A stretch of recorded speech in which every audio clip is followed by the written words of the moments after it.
It's got quite a nice body on that, like, hasn't it? I was thinking of planting it a bit deeper next time. Yeah, I think so. It's got those... I mean, the Nagari look, the exposed root look, is a bit of an acquired taste. It's one of them ones you either love it or you hate it. I do actually rather like the Nagari style. But this one, it's kind of in the middle, isn't it? Because up here, if it was true Nagari, all of that would be exposed as well. That was 6 years ago. Bloody hell. It was just a stump. Well, that's that. A little that tiny gin bit. there, look. Right. 6 years. So, well, you've achieved really well with that. So I'm presuming your front is kind of around about here. That's what I was thinking, yeah. Yeah, because you've got your bit of deadwood, which is a bit of a focal point.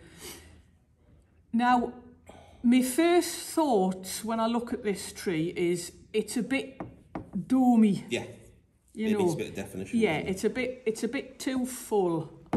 So you'll be surprised how just literally pulling stuff down at the sides here and taking away some of that density and width in the dome there actually makes, especially a small tree, look more kind of powerful and in keeping with the height of the tree. So one of the things we'll be doing is we'll be taking some of that lot in.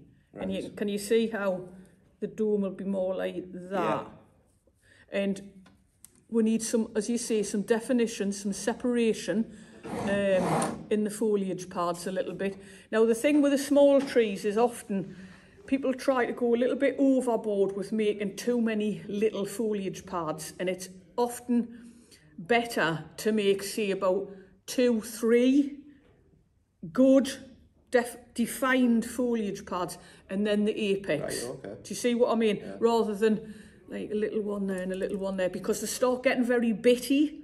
And a tree like this, it's going to fill it in pretty quick anyway. It grows like it. It's they're quite, you know, they're a species of tree that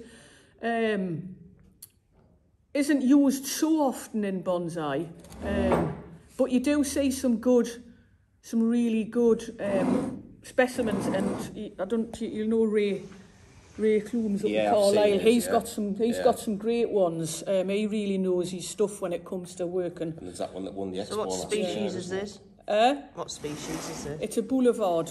Boulevard.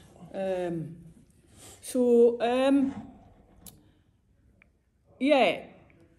The only thing about that is the front, although that's got deadwood, you're missing a little bit of movement, and the apex is kind of moving away from you a little bit. So I'm just wondering whether or not it might be an idea to kind of, to see what I mean, to kind of move it round. Yeah.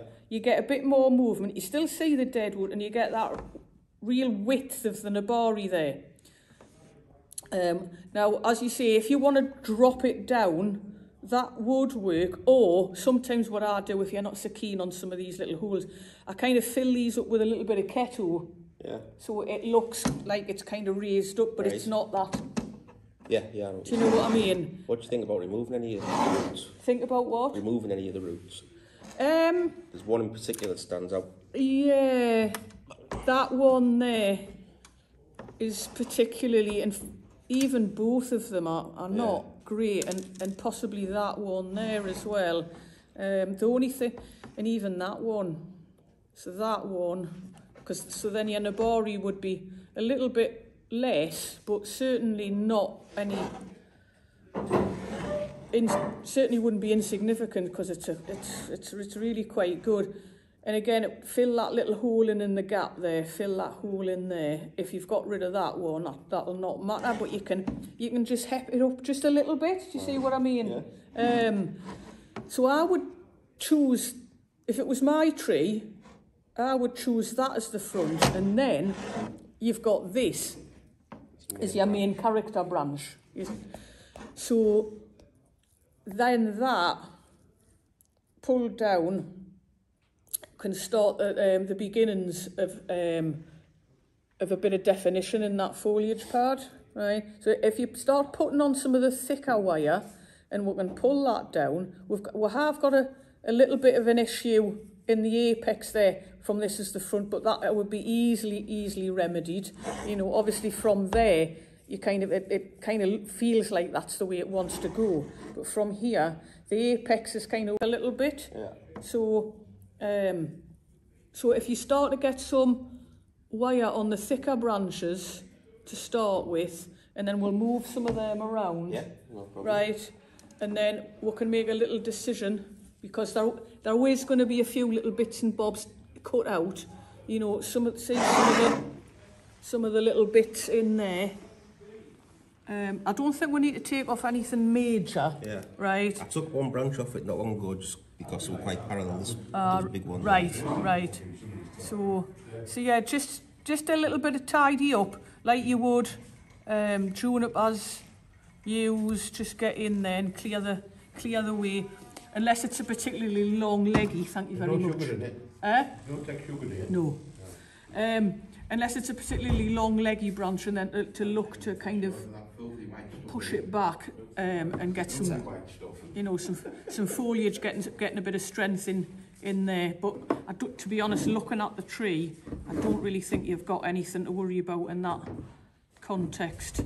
So yeah, and so take away any symmetry. So any branch that's... That was why I took that one off. Yeah. And I think maybe because that one from this front is coming out towards were a little bit too much. Just having a look to see. Would it be... You know when I said about not removing any bigger branches? Yeah. But you're lying. I'm going to tell that. I've been telling fibs.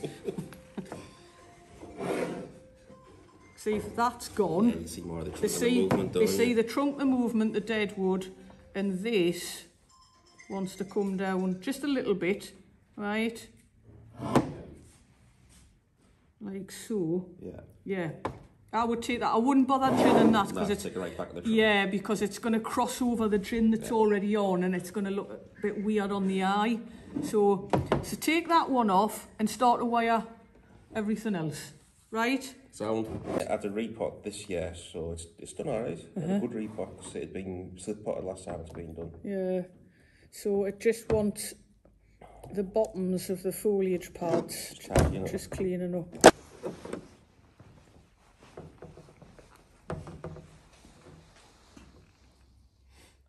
It's always a good idea to be able to look into the tree when you're doing some work to it. So nothing particularly major. The growing tips on it are still pretty good. See, when they start to slow down for the winter, you'll see them growing tips. They'll start to turn the same colour as the foliage mass a little bit further back. Yeah. And then they kind of start to green up again in the spring. They're usually one of the last things to kind of start to move. But I'm doing this. Sometimes it's a good idea to just keep a hold of the twig, like generally on the underside. This little gin here, I'm just wondering whether or not it actually needs it, because it's kind of, you see what I mean? Yeah.